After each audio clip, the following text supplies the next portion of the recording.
This is a presentation regarding a Victorian hothouse that has important historical significance to the city of Portsmouth. The gentleman pictured here owned the hothouse in the mid-1800s. His story shows the history of the city at that time.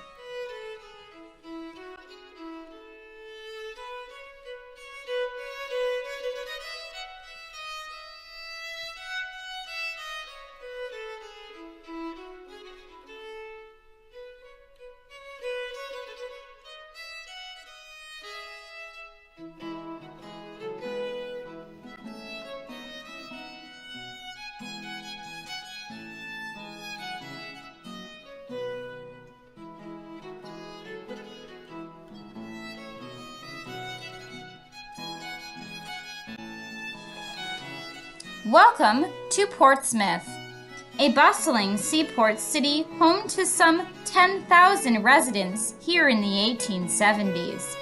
The increase was due to industrialization of mast, ship, and submarine building at this time. During this time, land in the city became scarce, and so people started moving into the suburbs to places like Newcastle, a small patch of land that juts out into the Atlantic Ocean and is adjacent to the city.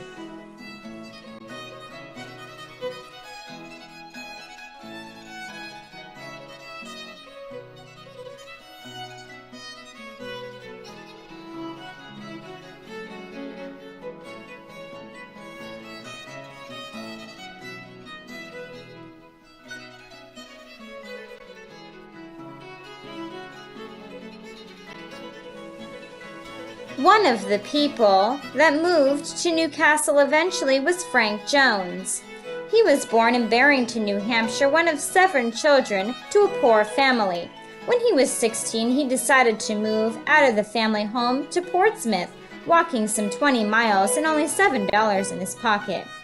He came to Portsmouth to be with his brother, who owned a stove business. Frank was very good at being a businessman that eventually he took over that business and started acquiring many more, such as the president of the B&M Railroad and becoming the mayor of Portsmouth.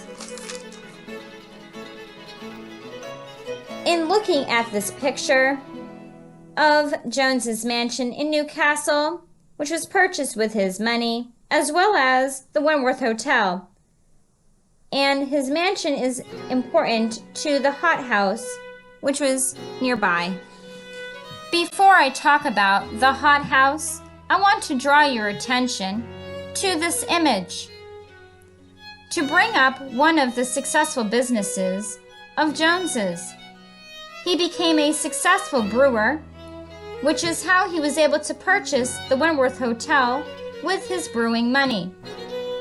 Frank Jones's brewing company employed over 500 workers, and as his business grew, Frank opened another location in Boston, Massachusetts in 1886. It is important to note that at this time, the city of Portsmouth is renovating this building for its historical significance.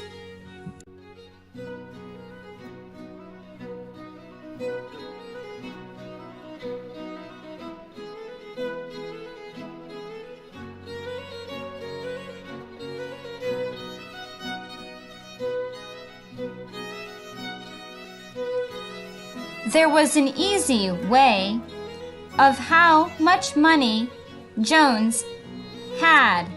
In the Victorian period, the U.S. government placed window and glass taxes on any building. At this time, glass was the most expensive piece of the building. Hothouses needed to have lots of glass and windows that only the wealthy could actually afford them.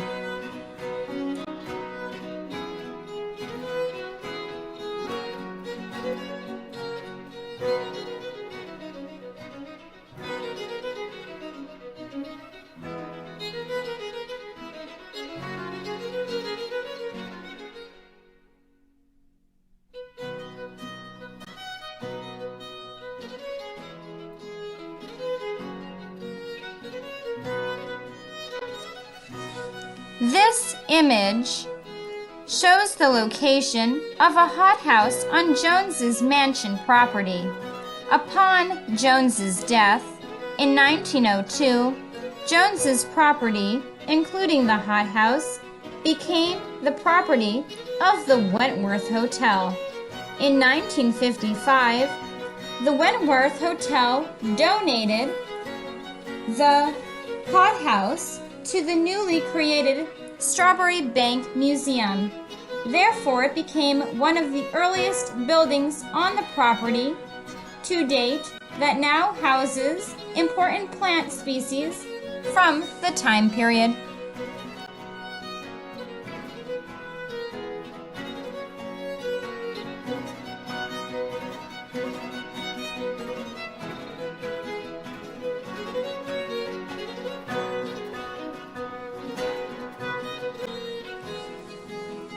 As you can see, currently the hothouse is in disrepair.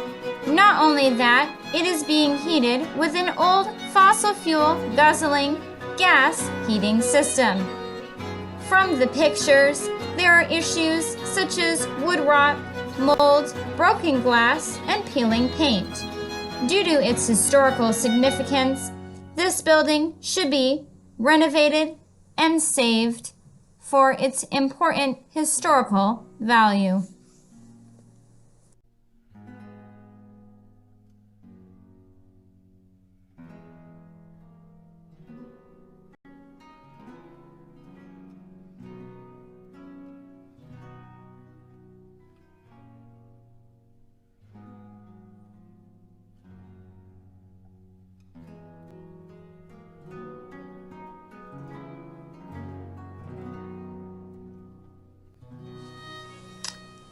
A risk assessment was completed on the hothouse that showed all of the issues and prioritizes what needs to be done in order to make the hothouse an important building to the museum once again. One of the most important aspects in its current condition is the danger to the public and to the museum employees. It would be important that the museum start making changes to the museum because it is an unsafe building and is a liability to the organization.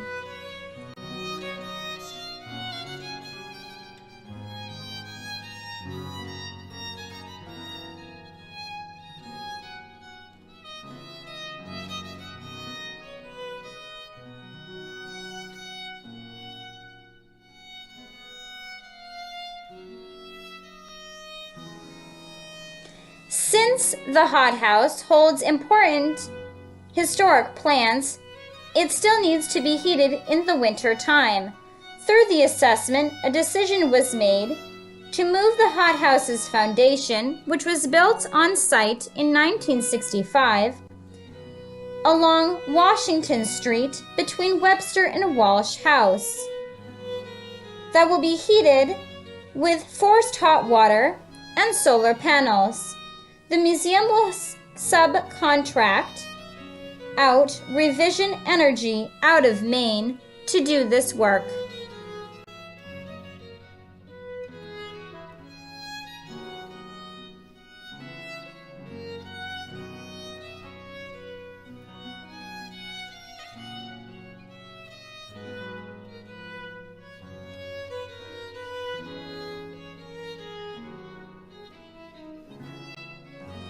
The museum has identified 3 potential locations for solar panels on their property.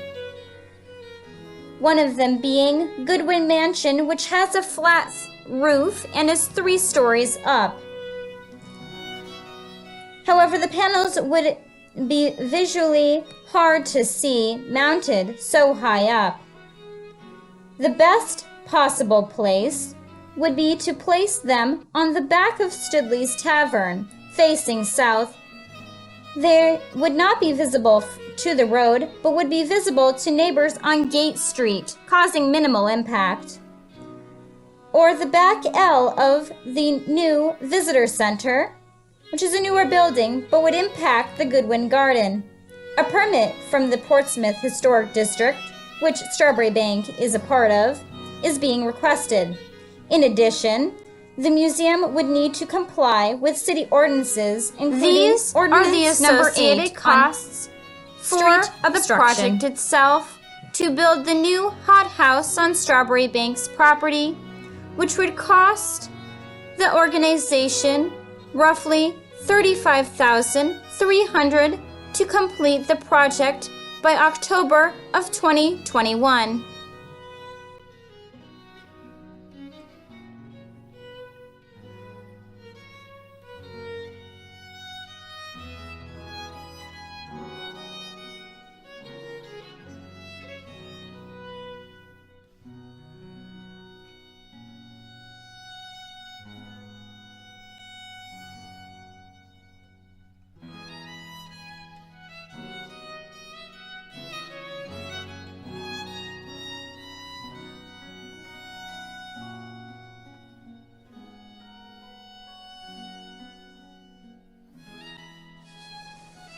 There are a number of associated grants that can help stakeholders to give money to the organization to help fund the project, some of which include the Institute of Museums and Library Services, the New Hampshire Charitable Foundation, and the New Hampshire Council on the Arts. According to Strawberry Bank's annual report, in 2018, there was a total of 3,200 members, 352 annual fund donors, and a total of 23 programs and events that were held at the site that would help fund the project.